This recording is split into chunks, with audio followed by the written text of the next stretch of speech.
In the affluent neighborhood of Brookdale, Jackson Reed, a wealthy 52-year-old and rising star in tech investments, found himself embroiled in a passionate and dangerous liaison. Obsessed with youth and vitality, Jackson lived a high-profile life, his charm masking an undercurrent of desperation as he sought to keep his hold on fleeting passions.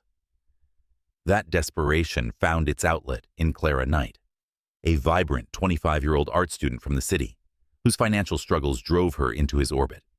Their relationship began as a transactional affair, lavish dinners, expensive gifts, and Jackson's attention filled her life. But soon, Clara became the object of his obsession. He inundated her with affection, clinging to her with a possessiveness that bordered on oppressive. Jackson's obsession for Clara grew more insistent, his demands on her time intense, his jealousy turning fierce whenever she missed a call or delayed a response. Overwhelmed, Clara tried to create distance, but Jackson's grip tightened. One evening, after a tense encounter, Jackson grew silent and eerily calm, brushing off Clara's attempts to smooth things over. She realized with a chill that his love had taken a dark turn. Jackson invited Clara to a secluded vacation property he owned, an old estate hidden away in the countryside, under the pretense of rekindling their spark. Uncomfortable but curious, Clara agreed, hoping this would ease the tension.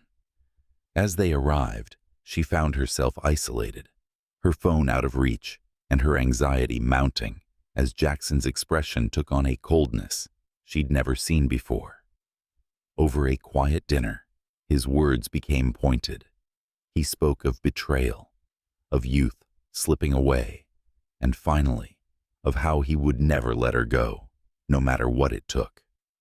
In a chilling moment, Clara realized he intended for this night to be her last.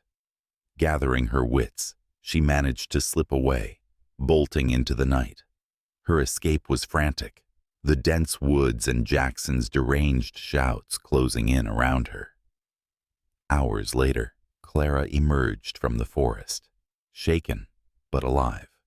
She went straight to the authorities, and within days, Jackson was arrested, his plans of obsession-driven revenge finally exposed. As Jackson sat in the cold, sterile interview room at the Brookdale Police Department, his demeanor shifted between calculated calm and seething anger. Clara's escape had left him unhinged, and his carefully constructed facade cracked as he stared down the detectives with a look that mixed contempt with a terrifying resolve. Clara, meanwhile, was safe but still haunted by the ordeal. She relocated to a friend's place in a neighboring town, hoping to put distance between herself and the memories of Jackson's chilling obsession. Despite the support, nightmares plagued her sleep, and her nerves remained raw. The police reassured her of Jackson's incarceration, but she knew better than to feel completely safe.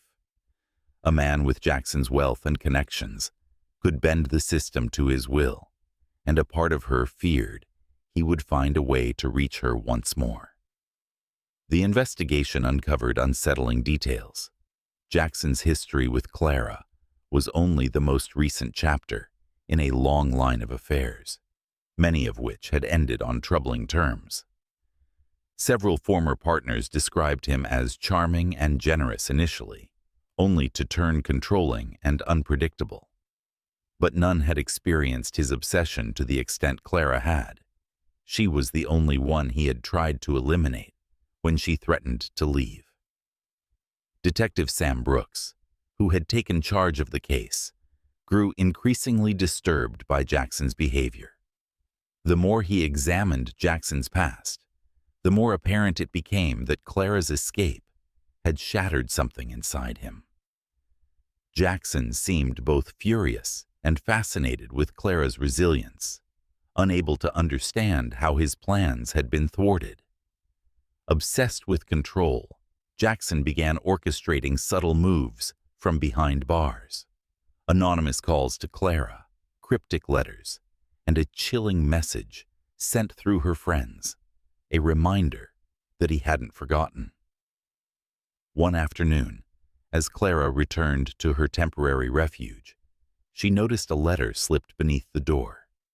The handwriting was unmistakable. It was Jackson's. Her hands trembled as she opened it, her heart pounding. The letter was brief, each word meticulously crafted. "You think you can hide, Clara, but you belong to me. No distance, no police, and no amount of time will change that. I'll see you again soon." Shocked and terrified, Clara immediately called Detective Brooks. He was horrified by the letter, but not entirely surprised, having suspected Jackson's reach extended further than expected. But this note changed things. With Jackson violating the terms of his detainment, the detective pressed the district attorney to increase the charges, bringing in additional security for Clara. Days stretched on as the investigation mounted. But Jackson, who had outmaneuvered nearly everyone, was one step ahead. A loophole in his assets allowed him to secure release on house arrest. His legal team, claiming his health, was deteriorating in custody, with him now confined to his mansion, an ironic cage of his own making.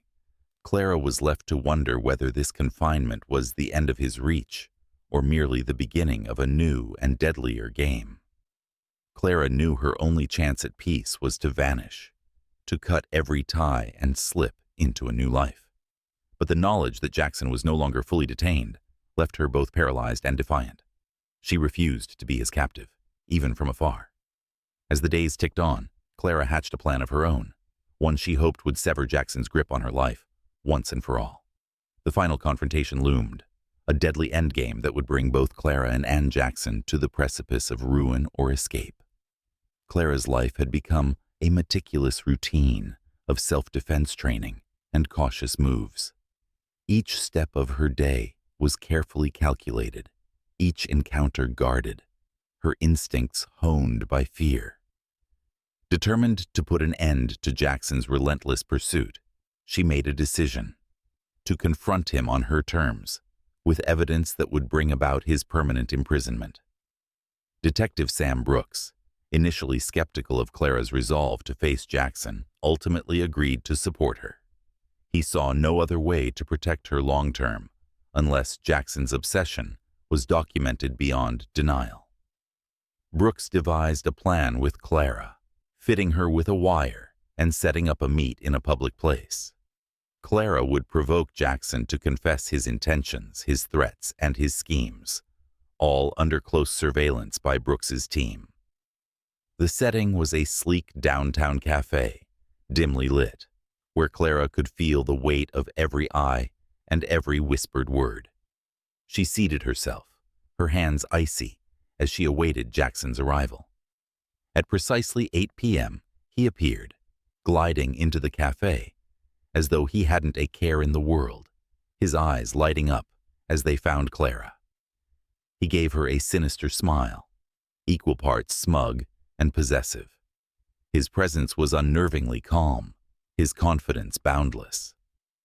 "Clara," he drawled, settling across from her, "I knew you'd come back to me. No need for all this hiding." She swallowed her fear, leaning forward. "I came to ask you to stop," she said, each word laced with a quiet strength. "Just let me go, Jackson.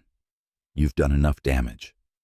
A smirk flickered across his face as he shrugged, eyes darkening. "Damage? I haven't even begun."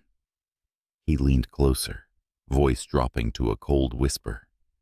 "You can try to run, but I'll always know where you are. We have unfinished business, Clara, you and I." Her heart thundered, but she forced herself to maintain eye contact. "So that's it? You're so obsessed that you'd rather ruin both of us than just let me live my life." Jackson's face twisted as he spoke. "Without me, there is no life for you. You belong to me, Clara. There's nothing you can do to escape." The hidden mic crackled softly in Clara's ear, confirming the recording was working. She'd gotten what she needed, enough to hold him accountable, to expose his threats in his own voice. But just as she was about to signal Detective Brooks, Jackson's expression shifted, his hand sliding into his coat pocket. Clara's eyes darted to his movement as her blood ran cold. Before he could act, Detective Brooks appeared, seizing Jackson's arm with an iron grip. "Game over, Jackson," Brooks said, his voice cold and final. A squad of officers moved in, securing Jackson as he shouted profanities and threats, his calm shattered. The cafe patrons watched in stunned silence, a few gasping as Jackson was escorted out in handcuffs.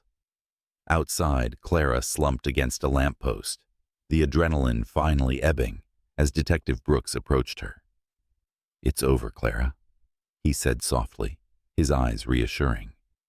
For the first time in months, Clara allowed herself a real smile, a feeling of relief washing over her as she realized she was finally free.